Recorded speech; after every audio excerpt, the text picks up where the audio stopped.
Vamos lá, pessoal. Bom dia novamente a todos, né? A gente vai dar continuidade aqui na nossa disciplina de materiais de construção e o assunto de hoje é a parte de aglomerante, tá? Então, eu dividi a aula da seguinte maneira, são vários tópicos aí, que eu coloquei de uma classificação que siga um roteiro aí para você estar fazendo o seu estudo, tá? Então, a gente vai falar sobre a definição de aglomerante, quais as principais classificações, né? Propriedades, os tipos de aglomerante mais utilizados, e aí já tem uma pequena dica aqui, né, de quais são esses tipos de aglomerante, né? A gente vai ver sobre a cal, o gesso e o cimento, tá? Como usualmente o cimento ele é mais utilizado, tanto no nosso país quanto na nossa região norte, né? Por questão de cultura mesmo, essa utilização do cimento, a gente vai dar um enfoque maior no cimento. Então, a gente vai ver os tipos de cimento, quais as aplicações dele e de que maneira eu posso guardar de forma adequada esse meu cimento na minha obra, tá bom? Então, vamos lá. Então, uma definição geral aqui de aglomerante que nós vamos ver. Ele vai ser um material que ele vai ser composto por um pó muito fino, então daí esse nome pulverulento, esse nome aqui pulverulento significa isso, significa que é um material que ele é reduzido a pó, e é um pó muito fino, tá? Então, para quem já teve contato aí com cimento, com cal, já viu que os grãos são muito pequenos desses materiais, gesso, cal, cimento, né?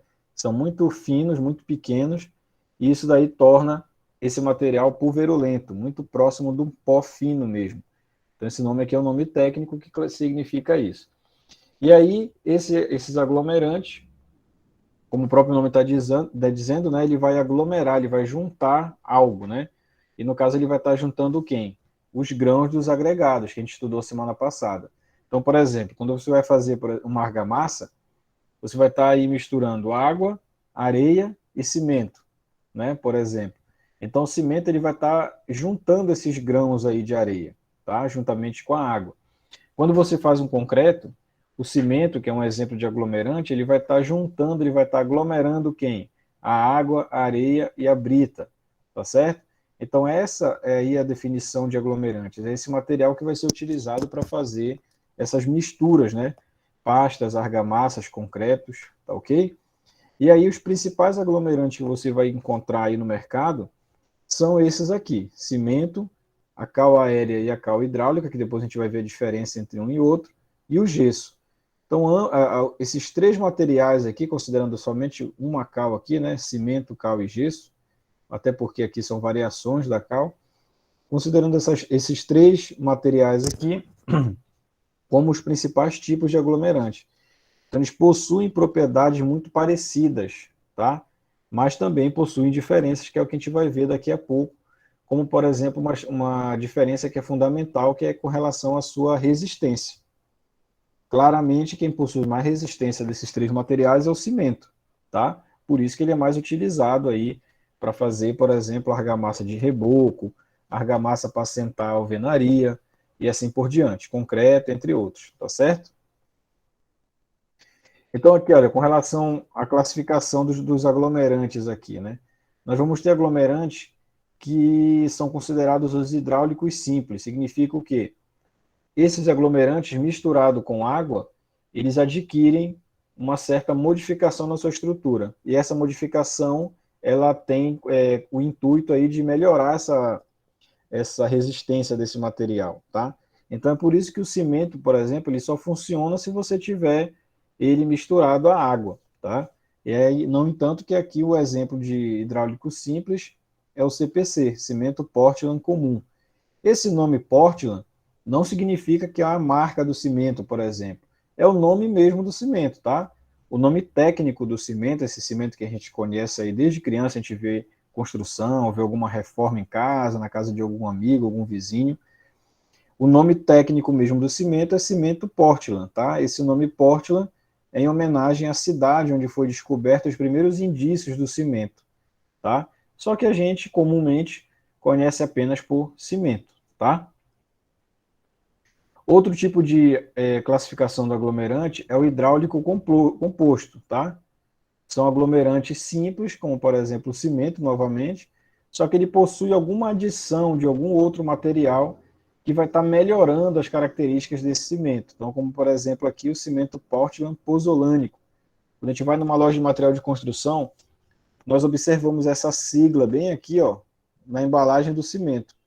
Então vai estar lá cimento e é de determinada marca, mas vai ter essas letras bem grandes aqui na embalagem, né? CPZ.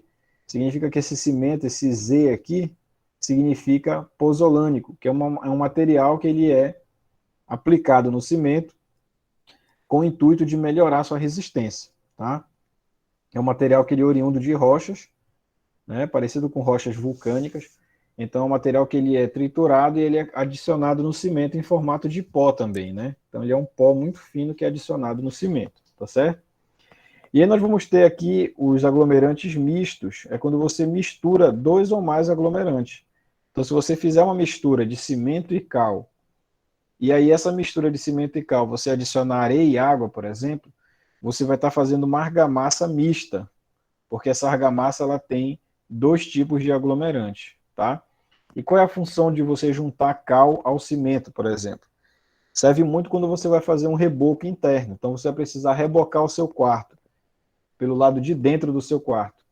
Então quando você adiciona cal nessa mistura do reboco, você torna esse seu reboco um pouco mais liso, um pouco mais fino, inclusive mais fácil de pintar futuramente, tá? Então essa daí seria a principal função dessa adição de cal, tá certo? E aí tem alguns termos aqui interessantes que você tem que saber, alguns termos técnicos, tá? Que é muito relacionado ao aglomerante em si e também às misturas que esse aglomerante vai estar produzindo. Então, por exemplo, quando você escutar esse termo aqui, olha, pega, né? Por exemplo, pega do cimento, pega da cal, o início da pega da argamassa, significa que é aquele momento que inicia o endurecimento daquele seu material. É só você pegar o seguinte exemplo. Se você utilizar, por algum motivo, em alguma obra aí na sua casa, você utilizou cimento. Talvez isso que eu vou contar para vocês já tenham até presenciado. Você utilizou cimento aí na sua casa, e aí, para um determinado serviço, e sobrou, por exemplo, meio saco de cimento. O que acontece? Você vai lá, amarra o saco de cimento, guarda lá num depósito que tem na sua casa, guarda num quartinho aí, em algum local aí, protegido, e aí passam-se algum tempo, alguns meses, você precisa utilizar de novo aquele cimento. E aí quando você vai lá procurar aquele cimento, para sua surpresa, ele está totalmente endurecido. Virou como se fosse uma rocha, né? Você não consegue mais utilizar aquele cimento. O que é que aconteceu? Aquele cimento, mesmo que esteja totalmente fechado, deve ter ficado algum espaço, algum furo aí na embalagem, e aí, em contato direto com a umidade do ar, não precisa ninguém molhar o saco de cimento, só a umidade relativa do ar, que aqui na nossa região é muito acentuada, né? Faz com que esse cimento ele vá endurecendo ao passar do tempo. Então ele tem esse contato com a umidade, e aí ele vai endurecendo, vai ganhando resistência, você percebe que o cimento ele fica muito duro, né? Difícil até de quebrar com algum tipo de ferramenta aí, porque naquele momento que ele adquire essa água da umidade, ele ganha resistência, tá? E aí, lógico, quando você começa a ter esse material no início de pega, ele começa a endurecer, você perde isso daqui, ó, plasticidade. O que seria essa plasticidade? É um outro termo técnico que significa quando você tem um material que você consegue moldar e desmoldar facilmente, tá certo? Então, se você tem um material pastoso, por exemplo, que você consegue movimentar ele com suas mãos ou então com alguma ferramenta, consegue moldar ele, colocar no molde e transformar aquele material de acordo com aquele molde. Mas também você consegue desfazer aquele molde, tá? E fazer uma outra forma, é porque você ainda tem plasticidade no material. Quando ele começa a ficar duro, começa a perder umidade, começa a ficar difícil de você manusear ele, significa que já chegou nessa etapa aqui, olha, fim de pega. É quando o teu material ele se solidifica totalmente, ele fica completamente endurecido, não significa mais, não permite mais que você modifique ele, tá? Aí aqui tem outros aglomerantes, eu vou precisar que você leia com calma, né, para entender o que é cada um deles. São os aglomerantes aéreos, que diferente do cimento que eu acabei de explicar agora, que ele tem essa interação com a água, esses aglomerantes aqui, eles têm interação com o ar. Então, se você deixar uma embalagem de, por exemplo, cal aéreo e gesso aberta, só com o vento ele pode começar a endurecer, tá? Principalmente o gesso. O gesso ele tem um tempo de pega muito curto, em torno de minutos. Então, por isso que é muito utilizado o gesso em algumas obras, em pequenas obras, obras rápidas. Por exemplo, se você já presenciou uma instalação de central de ar, né, aí na sua casa, então na casa de alguém aí, geralmente aquele rapaz que faz a instalação da central de ar, ele leva consigo um pouco de gesso em pó. E ali onde ele faz o furo na tua parede, ele pega aquele gesso, mistura com água e passa naquele furo ali. Pelo fato de ser branco, né, e a maioria das pinturas das casas serem branco, acaba passando despercebido onde tinha aquele furo ali. E também ele utiliza o gesso porque rapidamente vai secar aquela massa de gesso que ele passou naquele buraco, né? Se ele fosse fazer, por exemplo, com cimento, além de ficar numa coloração diferente, né, já que o cimento é cinza, ia ficar provavelmente diferente da pintura daquele teu ambiente, ia demorar mais tempo para secar, entendeu? Então ele usa o gesso que ali em menos de 5 minutos já está completamente endurecido, já está tapado aquele buraco, tá certo? E aí você vai ver que tem os hidráulicos, né? Endurece exclusivamente através da água, aí aqui tem os exemplos. E tem aqueles tipos de aglomerantes que são pouco falados, onde a sua maneira de atingir a pega, de endurecer, é apenas por secagem, né? São os inertes, né? Como, por exemplo, as argilas e os betumes. Para quem não está se ligando aí no nome da argila, é aquele barro, né? Tem muitos locais aqui em Santarém onde o solo ele é argiloso, né? Principalmente ali para o lado do Tabocal, para o lado ali do São José, o solo ele é muito argiloso, é muito barro, né?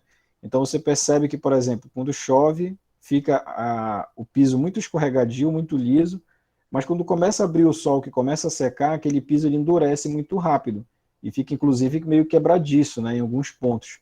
Tá? Quando passa, por exemplo, o carro, deixa as marcas lá do pneu porque ele se tornou um material muito quebradiço, porque ele secou muito rápido através de evaporação, efeito do sol, do vento, tá? Então a argila ela é um tipo de aglomerante inerte também, tá certo? Aqui tem a questão do rendimento, que quando a gente for fazer essa aula presencial, a gente vai ver como é que funciona essa fórmula aqui. Então, no momento agora, não se atentem muito a essa fórmula, né? Não precisa decorar, por exemplo, tá? A gente vai ver ela com calma quando a gente for fazer a nossa aula presencial, tá certo?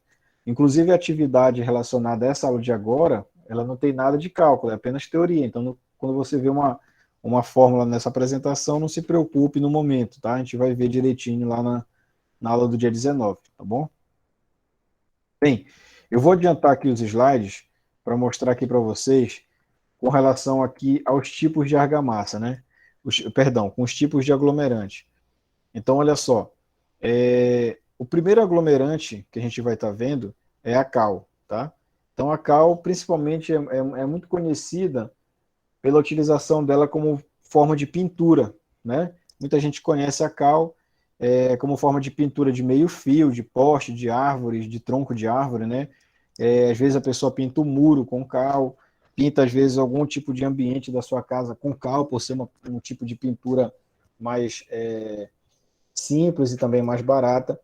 Só que assim, a cal ela não é indicada para pintura, tá?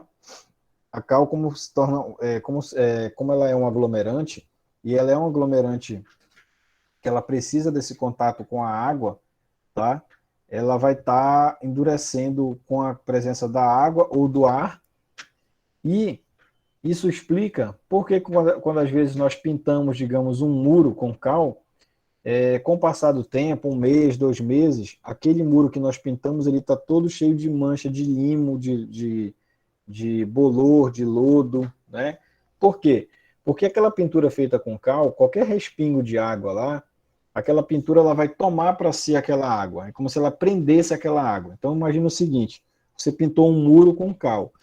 E aí toda vez que chover, quando essa água da chuva ela penetrar nessa pintura, essa pintura vai tomar para si aquela água, vai segurar aquela água, é como se ela não liberasse aquela água. Aquela água com dificuldade de sair, de evaporar, ela vai ficar cada vez mais presa ali. Isso daí vai formar o quê? Infiltração, vai formar essas manchas de limo. Então fica com aquela base do muro toda verde, né? De limo, de lodo, entendeu? Então por isso que não é muito indicado você fazer essas pinturas aí com cal, tá certo? A cal deve ser utilizada mais quando você precisa fazer ou uma argamassa apenas de cal, onde você mistura cal, areia e água, ou uma argamassa mista quando você utiliza cal, cimento, areia e água, tá bom? E aqui tem algumas curiosidades com relação à composição da cal. Então, tem muito cálcio, magnésia, né? Então, essa presença dessa magnésia, principalmente do cálcio, melhor dizendo, quando tem essa presença do cálcio, é por isso que tem aquela agressividade com relação à nossa mão, por exemplo. Então, para quem já trabalhou com cal aí, já fez algum tipo de mistura com cal, sabe que se tu ficar tocando na cal diretamente com a tua mão, sem nenhuma proteção de luva ou algo parecido, você vai ver que com o tempo a sua mão vai ficar toda cortada, né? A ponta dos seus dedos aí vai ter uns pequenos cortes, bem pequenininhos, mas que dói pra caramba, né? E qual é o motivo disso daí? É a presença de cálcio, tá? Esse cálcio aí, ele tem, se a gente fosse ver no microscópio, você ia ver que o formato dessas partículas de cálcio, elas são muito pontiagudas, são como pequenas lâminas, né? Quase que imperceptíveis a olho nu. Então, elas que provocam esses pequenos cortes aí que deixam a sua mão um pouco mais dolorida, tá? Bem, essa cal ela pode ser classificada de acordo com a quantidade de material que tem para produzir um metro cúbico, tá? Então, só fazendo aquela referência ao metro cúbico que eu falei com você aí, algumas aulas na aula passada, se eu não me engano, né? Então, 1 metro cúbico de material é como se fosse uma caixa d'água daquela de 1.000 litros lá, cheia de água, tá certo? Então, uma caixa d'água daquela ali cheia de cal, aproximadamente 1 metro cúbico de cal, ela vai ter um determinado rendimento. Então, para você produzir 1 metro cúbico de pasta, ou seja, cal e água apenas misturada, você ia precisar de aproximadamente 550 quilos de cal. Então, mais de meia tonelada de cal aí para produzir 1 metro cúbico. Isso porque você vai ter uma cal chamada cal gorda, porque você vai ter um alto índice de presença aqui de cal, tá? Quando você tem aí uma cal magra, aí já é o inverso, tá certo? Você tem uma quantidade um pouco diferenciada aí. Bem, esse exemplo da foto aqui, olha, está acontecendo aqui a produção de uma argamassa mista. Então, se você for perceber aqui no chão, já tem aqui a presença do cimento, ó, tá? Mais cinza aqui. E aí o operário está colocando a cal aqui com o auxílio de um balde, né? Está colocando a cal. Então, o que é que ele vai produzir aqui? Uma argamassa mista. Ele vai depois colocar areia e água e vai produzir essa argamassa, tá? Então, além dessa utilização aqui como argamassa, aonde mais você pode estar utilizando a cal, tá? Então, argamassa simples, né, como a gente falou. Preparo de tintas não significa que você vai pintar diretamente com a cal, mas tem alguns tipos de tinta, como por exemplo a tinta PVA, que você pode misturar uma pequena quantidade de cal apenas para melhorar algumas propriedades dela, tá? Como por exemplo deixar a pintura um pouco mais lisa, tá? A cal também, nesses dois, aqui é muito utilizada também para tratamento de água, então você que é de saneamento já deve ter visto isso daí, né?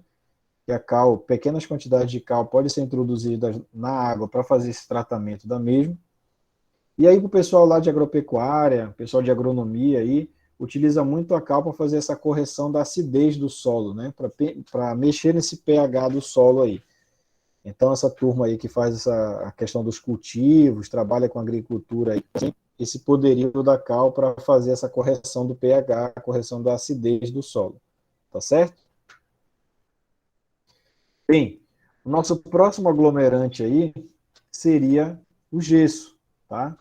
Então, o gesso, ele tem essa propriedade de ser produzido a altas temperaturas, então o gesso ele é produzido de 150 a 200 graus Celsius, tá? Então, ele tem essa liberação de calor aí. E aí o gesso ele vai ter algumas características, né? Umas até falei ainda há pouco aí. Então, com relação, por exemplo, ao início de pega, você misturou agora o gesso em pó com água, de 2 a 3 minutos depois dessa mistura, ele já começa a endurecer. Você já percebe que aquela mistura ela já não está mais 100% pastosa, né? Ela já começa a ficar um pouco mais seca. E aí, 15 a 20 minutos depois, ela já está completamente endurecida, essa mistura. Então, por isso que eu dei até o exemplo aí desse pessoal que trabalha com instalação de central de ar, né? Por isso que eles utilizam aí essa mistura de gesso e água para fazer esse reparo nesse furo que eles fazem para passar o dreno da central, tá? Então, muita atenção com relação a esse período de pega, que é totalmente diferente do período do cimento que nós vamos ver daqui a pouco, tá certo? Bem, aí aqui com relação ao cimento, alguns slides aqui eu coloquei apenas como efeito de informação mesmo, de você ter essa curiosidade de saber onde o cimento ele foi produzido, onde o cimento ele foi descoberto a primeira vez. Então, coloquei bastante aqui slides interessantes que seria bom você ter esse conhecimento, tá? Nada com relação a esse histórico, a esse conhecimento do cimento aqui, eu cobrei na atividade que eu já coloquei lá no Classroom, tá? Porque eu acho que a gente não tem que, vocês não precisam ser avaliados com relação a esse histórico, vocês precisam ser avaliados com outros quesitos com relação ao conhecimento do cimento. Mas é importante você saber isso daqui, tá? Saber que, por exemplo, o cimento ele foi descoberto a primeira vez, algo parecido com o cimento que a gente utiliza hoje, tá? Na cidade de Portland, que é uma cidade que pertence ao Reino Unido, tá?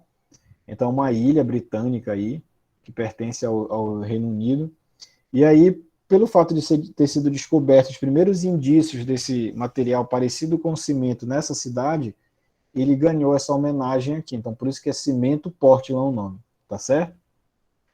Outra curiosidade aqui, olha, que eu coloquei é que o cimento ele já é algo parecido com o cimento já é utilizado desde 4.500 anos atrás, né? Desde a época daquelas obras monumentais aí do Egito antigo, já era utilizado algum material com essa característica do cimento, tá?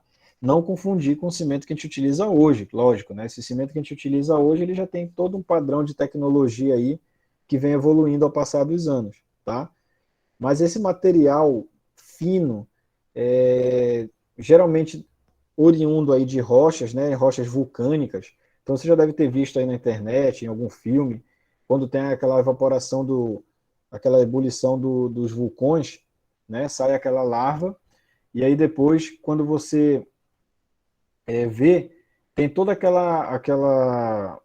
material que antes estava sob alta temperatura, ele começa a esfriar e forma como se fosse uma cinza, né? Bem parecido com cinza de quando você queima alguma coisa, bem parecido com aquela cinza de bagana de cigarro, por exemplo, né?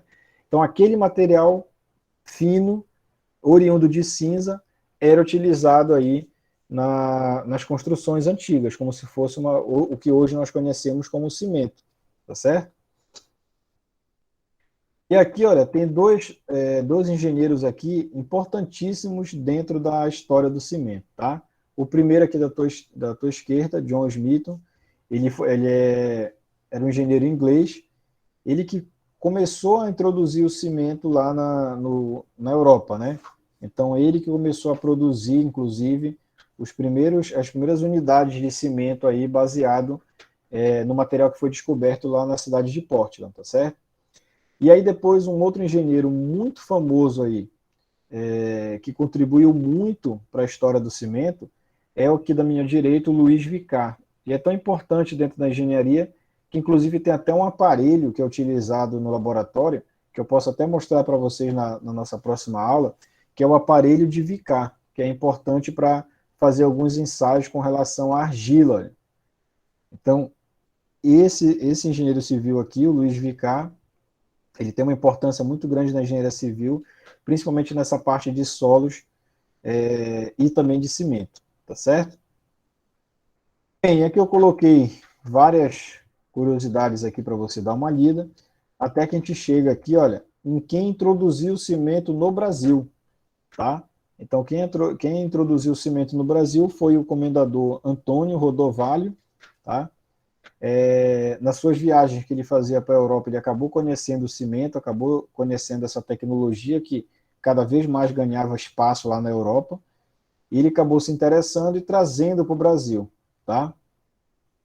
O interesse dele foi tanto que ele acabou fazendo uma fábrica de cimento dentro da sua fazenda, que se situava em Sorocaba, São Paulo.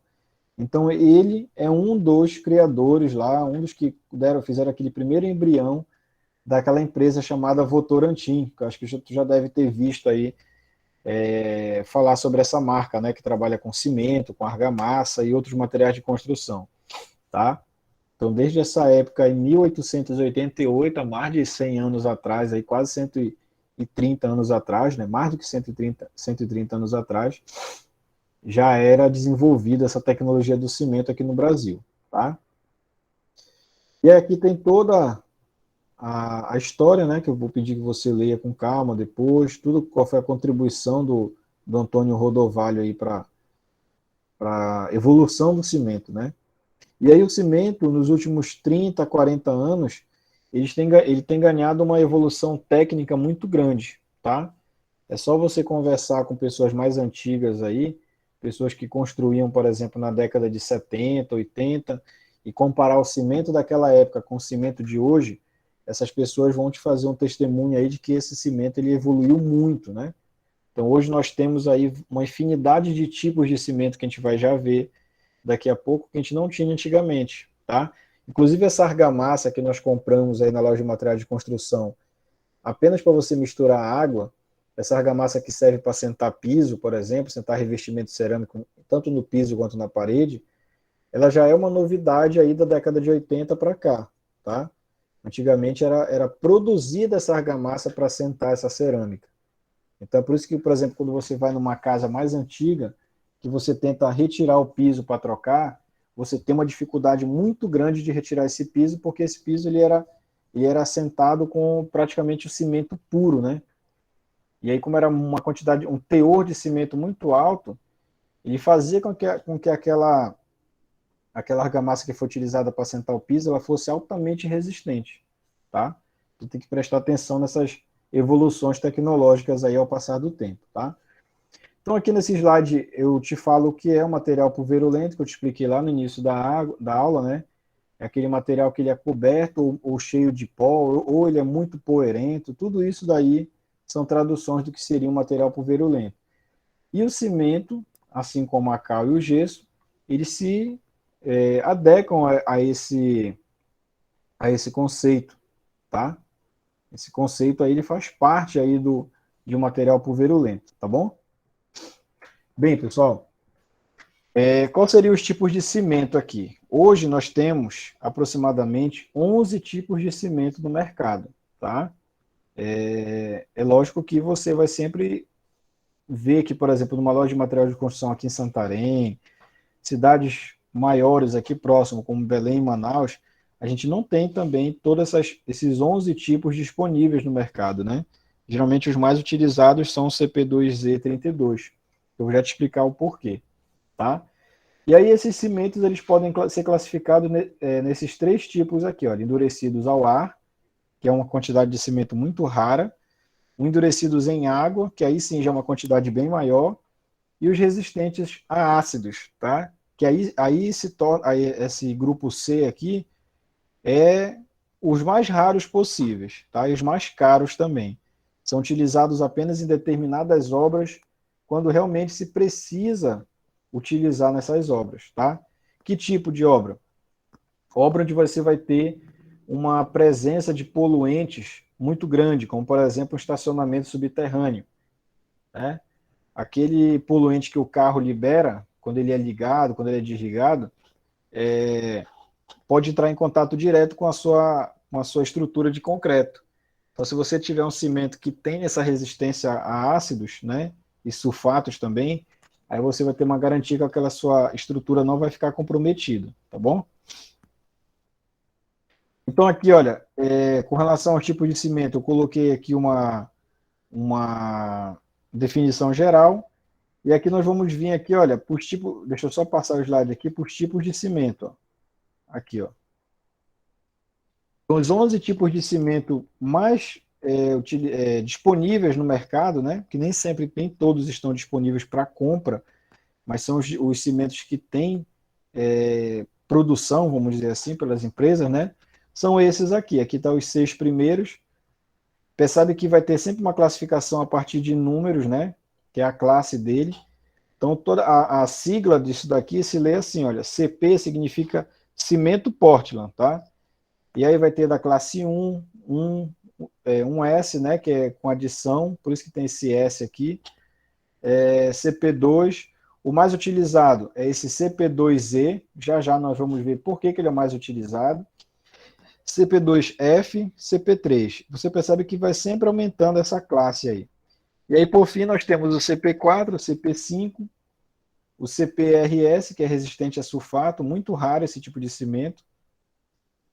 O BC, que é baixo calor de hidratação, vou já te explicar por quê. E o cimento Portland branco, tá? Que a gente também é muito conhecido. Então vamos ver aqui com calma os principais aqui, tá? Então vou mostrar para você aqui, olha, primeiramente o que significa essa sigla. Então quando você compra um saco de cimento, por exemplo, tu vai perceber que algo que vem bem marcado aí na embalagem é essa nomenclatura aqui, ó, CP2E32, tá? O que é que significa cada classificação dessa aqui? O CP, como eu já te expliquei aí, é o cimento Portland, é a sigla de cimento Portland, né? Essa numeração que vem do lado aqui é a classe ou o composto, tá bom? Essa letra que vem aqui, olha, significa qual é o composto que foi colocado. Nesse nosso caso aqui é a pozolana, então essa letra Z, ela faz referência a essa letra Z aqui de pozolana. E esse número aqui é a resistência desse teu cimento. Qual resistência? Com 28 dias. Então esse teu cimento, depois de utilizado, se ele for utilizado hoje, daqui a 28 dias ele vai estar atingindo essa resistência aqui, ó, 32 MPa, tá certo? Bem, falando, eu coloquei uma classificação aqui, uma teoria aqui de cada cimento, né? Mas nós não vamos nos prender a isso. Eu vou te mostrar aqui os principais. Então, por exemplo, aqui, olha, o CP2E, que eu te falei que é o mais comum. Se tu for hoje numa loja de material de construção, comprar um saco de cimento, o vendedor ele vai te oferecer esse daqui, ó, CP2E32, tá? Por que ele vai te oferecer? Esse cimento aqui, ele é meio que um cimento intermediário com relação à resistência, tá? Então, praticamente esse cimento ele serve para qualquer tipo de obra. Se você vai levantar um muro aí na sua casa, ele serve. Se você vai fazer um contrapiso para depois receber uma cerâmica, serve. Se você vai construir a sua casa inteira, esse cimento também serve. Se você vai fazer apenas uma reforma, vai apenas aumentar, vai criar um quarto a mais aí na sua casa, serve também. Se esse cimento ele for utilizado num piso, no estacionamento, ele também pode ser utilizado. Então, percebe que esse cimento ele vai desde de pequenas obras pequenas de pequeno porte, até obras de grande porte, tá? Por exemplo, ali na frente da cidade, ali, na verdade não na frente da cidade, mas ali para perto do porto ali, né, perto daquele supermercado Beira Rio, por exemplo, naquele perímetro ali, onde está sendo feita a outra parte da orla, né, que vai até lá no mercado, ali foi utilizado esse cimento. E lá é um local que ele vai estar em contato direto aí com água, né? Então toda hora tem água do rio batendo ali na época da cheia. Então tu percebe que esse cimento ele agrada vários tipos de serviço, tá bom? Bem, outro cimento que é bastante importante vocês saberem é esse daqui, olha, o CP5 ARI. O que é que significa essa sigla ARI? Alta resistência inicial. Esse tipo de cimento ele é bem mais caro se comparado ao CP2E32, tá? Uma diferença aí, para a mesma quantidade de material, uma diferença de até 30 a 35 reais por saco de cimento, tá? Então tu percebe que ele não é um cimento que a gente vai estar comprando toda hora. Ah, vou precisar apenas fazer uma calçada aqui em casa, vou comprar esse cimento. Não tem necessidade de você comprar esse para esse tipo de serviço, tá? Quando que esse cimento é utilizado? Quando você está fazendo uma obra de grande porte e precisa que esse cimento endureça rapidamente, que ele rapidamente ganhe resistência, tá? Então, vamos pegar como exemplo lá essa obra da orla. Imagine que você tivesse com prazo apertado, você tem que entregar até semana que vem um trecho lá daquela orla. Aí justificaria você utilizar esse cimento, porque ele ganharia resistência mais rápido do que se comparado a um cimento comum, entendeu? Então, por exemplo, se você utilizasse hoje, semana que vem já estava liberado para as pessoas utilizarem lá, porque ele já ia ter uma resistência que um cimento comum demoraria 1 mês, 2 meses para ter, entendeu? Então, pelo fato dele ter esse poderio aí de aumento de resistência, isso justifica o alto preço dele, tá? Outro que a gente vai estar colocando aqui em evidência, né, outro tipo de cimento aqui que é importante você saber mais características dele, é esses dois aqui, ó. O CPBC, que é o cimento com baixo calor de hidratação, tá? Onde é que ele é utilizado? Em locais onde você vai ter alta temperatura. Então, por exemplo, você vai construir um forno de uma pizzaria, por exemplo, aqueles fornos a lenha, onde vai estar sempre em altas temperaturas ali. Então, você vai estar sempre propício que aquele seu forno ele comece a rachar devido às altas temperaturas. O que é que você faz para conter isso daí? Você utiliza esse tipo de cimento aqui, olha, baixo calor de hidratação, tá? Qual é a outra situação que você utiliza esse cimento? Quando você vai construir, por exemplo, uma churrasqueira. A churrasqueira ela vai estar ali sobre alta temperatura, né, num curto intervalo de tempo.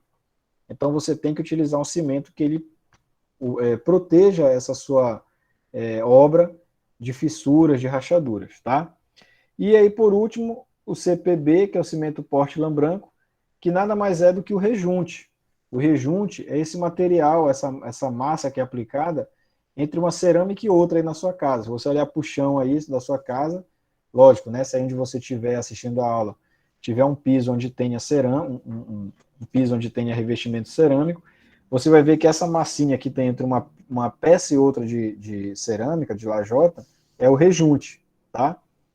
Esse rejunte ele não tem função estrutural, ele não segura nenhum tipo de carga, ele apenas serve para vedar esse espaço entre uma cerâmica e outra, tá?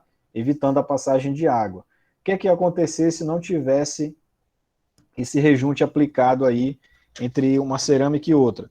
Toda vez que você molhasse o piso, essa água ela ia penetrar e iria para debaixo da cerâmica, provocando manchas, provocando que essa sua peça ela ficasse mais fragilizada.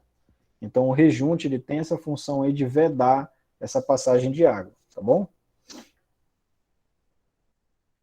E aqui, olha, um gráfico só para ilustrar a resistência média. Olha aqui o CP2, né? Aqui esse gráfico, deixa eu explicar para você. Esse gráfico aqui no eixo X são as idades, no eixo Y a resistência.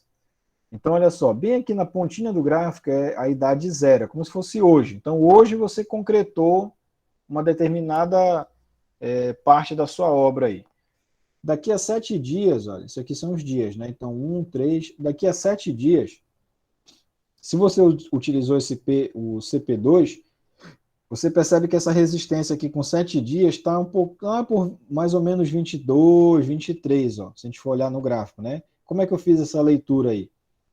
Eu subi aqui no dia 7, olha, bati aqui no gráfico do CP2, bem aqui,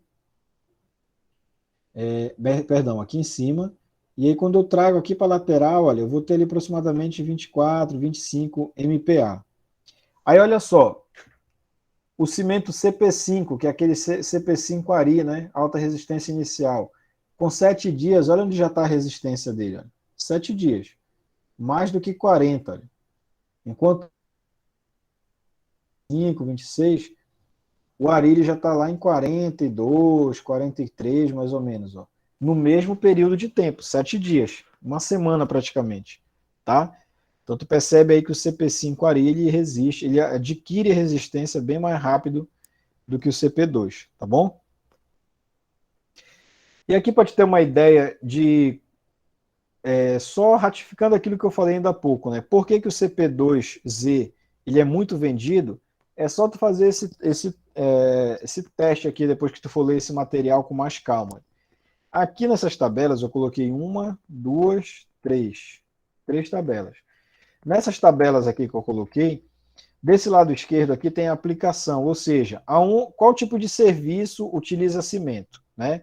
Então aqui do meu lado esquerdo tem vários serviços, olha, argamassa de revestimento, concreto, aí eu passo aqui para o outro lado, elemento pré-moldado, aí vindo aqui para a última tabela, pisos industriais, ou seja, vários vários serviços onde eu utilizo cimento. E quando tu for ler com calma isso, tu for observar aqui, olha, tipos de cimento Portland, o que é que significa? Essa tabela ela significa o seguinte, olha, eu quero fazer um concreto simples. Qual tipo de cimento eu posso utilizar? Aqui do lado mostra qual tipo de cimento você pode utilizar. Quem é que está aqui, olha? CP2E. Então tu percebe que o CP2E está praticamente em todos os serviços. Então ele é muito utilizado, muito requisitado. Então pensem pelo lado aí comercial, né? Se eu tenho material que eu vendo muito, eu vou colocar muito na minha loja para me vender muito e sempre muito, né? Então por isso que o CP2E ele é muito vendido, tá? Ele é muito comercializado. E aí o que é que acontece? Próxima vez que tu for numa loja de material de construção, faz esse teste aí. Pede um saco de cimento. A pessoa que vai te vender, ela nem vai te perguntar qual tipo de cimento tu quer. Ela vai querer te vender, ela vai te empurrar logo aí quem? O CP2E, o CP2E, tá? Por que que aquela pessoa vai te vender automaticamente esse CP2E aí? Porque ela tem muitas unidades lá na obra dela, na loja dela? Sim, mas também porque aquele vendedor ele foi instruído a te vender aquele material, porque aquele tipo de cimento é um cimento que ele serve para qualquer tipo de obra praticamente, tá? Então, tu vai observar que todas essas obras aqui, o CP2E ele está presente. E aí o que é que acontece? Aquele vendedor ele te vende esse material despreocupado, ele sabe que não vai te causar nenhum problema, porque você vai estar utilizando um material que serve para aquela situação, tá certo? Bem, e aí, pessoal, finalizando aqui essa parte, que aí eu vou abrir para as perguntas e dúvidas de vocês. Um cuidado que a gente tem que ter muito grande aí é com como você vai guardar esse cimento na sua casa. Então imagina o seguinte, tua casa vai entrar em reforma, em obras aí tu comprou de uma vez só 30 sacos de cimento. Como é que eu vou guardar esse cimento? Esse cimento ele vem em embalagens que é feita de saco, né? Saco de papel craft. É aquele saco tipo como fosse um papel meio marrom, né? Com marrom um pouquinho grosso, mas que ele é suscetível, se molhar, ele acaba perdendo aquele material, aquele cimento, né? Se você molhar um saco de cimento, ele acaba penetrando nesse saco e atingindo o teu cimento em pó, tá? Então, pensando nisso aí, você tem que tomar um certo cuidado, que é o de proteger esse material, principalmente a umidade. A umidade não significa só chuva, ou então você molhar com uma mangueira um piso e acabar tocando nesse saco de cimento, não. Mesmo que você coloque numa sala que ela é teoricamente seca, não tem presença de água, mas a própria umidade ela pode prejudicar o teu cimento, como eu te falei ainda há pouco. Então a maneira de você guardar esse saco de cimento adequada é desse jeito aqui, olha. Nunca diretamente no piso, mesmo que esse piso esteja seco, seja um piso, por exemplo, limpinho e tudo mais, mas esse piso tem umidade. E essa umidade pode passar para esse saco de cimento. Então, o indicado é que ele fique, que ele não fique em contato com o piso, ele fique suspenso. Ó. Não precisa, logicamente, ser num pallet bonitinho como esse aqui. Pode ser em cima de caixas, em cima de algum material que não permita esse contato direto do saco de cimento com o solo. Tá? Outra coisa, você tem que evitar também que esse saco de cimento ele fique colado na parede, tá? Então pede-se ali por norma que você deixe pelo menos uns 30 centímetros afastado, porque também facilita uma passagem de uma pessoa aqui por trás, tá? Caso ela precise, não a pessoa por completo, mas o braço da pessoa para de repente tirar esse saco de cimento que está mais próximo da parede. E outra coisa também que se pede é que o empilhamento máximo seja de 10 sacos. Aqui nós temos 4 camadas, olha, 1, 2, 3, 4. Então, no máximo aqui seriam 10 camadas. Por quê? Porque mais do que 10 sacos de cimento, fica o último cimento que você vai ter aqui em cima, você for precisar pegar um saco de cimento nessa situação que nós estamos vendo aqui na imagem, nunca você ia tirar esse saco de cimento aqui de baixo, né? Você vai sempre tirar os daqui de cima. Porque se você tira aqui de baixo, ele fica mal posicionado, ele pode inclusive derrubar esses sacos aqui, inclusive em cima da pessoa, né? Que é um risco muito grande. Então, se você colocar mais do que 10 sacos um em cima do outro, fica difícil da pessoa tirar o que está mais aqui em cima, fica desconfortável e pode provocar algum tipo de acidente. Outra coisa é que cada saco de cimento desse tem 50 quilos. Então, imagina, olha, esse saco que está aqui embaixo, esse primeiro aqui, ele está segurando acima dele aqui pelo menos 150 quilos, ó, tá? Então, um empilhamento aqui de 10 sacos significa que esse primeiro aqui ele vai estar com 9 sacos de cimento acima dele, quase que meia tonelada de peso em cima dele. Então esse peso excessivo pode acabar rasgando esse saco de cimento e você ter um desperdício de material, tá? Então essas três indicações aqui, ó, são indicações que elas são feitas pela norma, tá? Não deixar em contato direto com o chão nem com a parede e um empilhamento máximo de 10 sacos de cimento, tá bom? Então aqui, pessoal, são as nossas referências. Esses livros aqui você encontra lá na nossa turma do Classroom, tem uma aba lá, livros técnicos, pode entrar lá e baixar, fique à vontade, tá bom? E esse aqui foi o nosso conteúdo com relação a aglomerante.